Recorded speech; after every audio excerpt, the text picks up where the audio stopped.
Mr. Buffett and Mr. Munger, thanks for hosting this wonderful meeting. My name is Chandra Chawla, and I'm visiting from Seattle, Washington.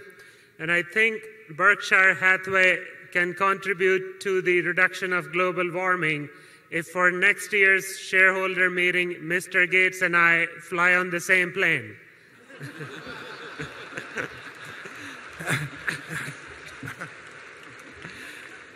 My question is, I have made a few mistakes in business by trusting the wrong people. And I don't know where to learn how to trust the right people. They don't teach you that in business school, and the people who are supposed to teach you in the corporate world sometimes betray you.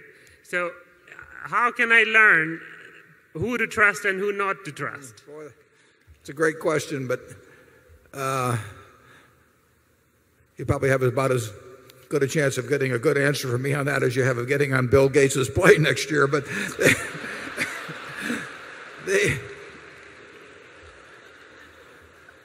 I get letters all the time, and I hear from people who have been taken advantage of in financial transactions. And, it really is, it's sad. And a lot of it isn't even, it's not fraud or anything. For one thing, I mean, just the charges involved, the frictional costs, and the baloney that is presented is tough.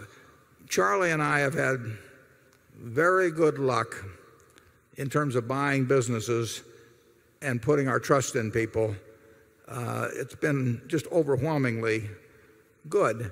But we filter out a lot of people. And then they say, how do you filter them out?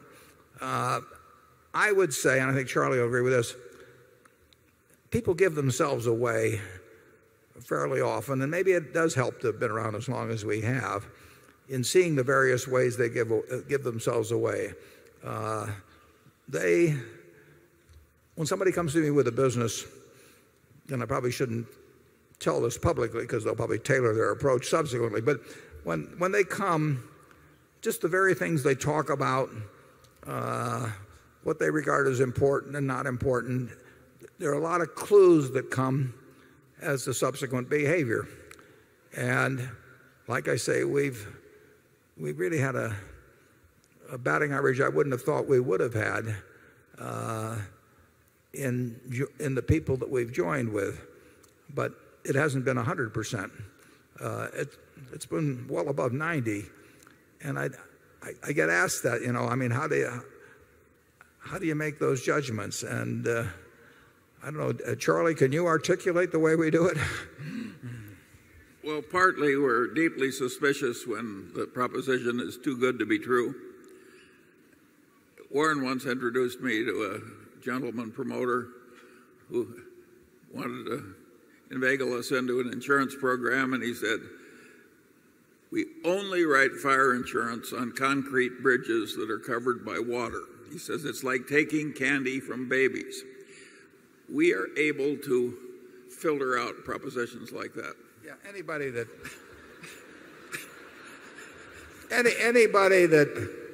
implicit in their comments or what they kind of laugh about or all kinds of things in terms of the fact, it's so easy, and it ain't that easy, and we get suspicious very quickly.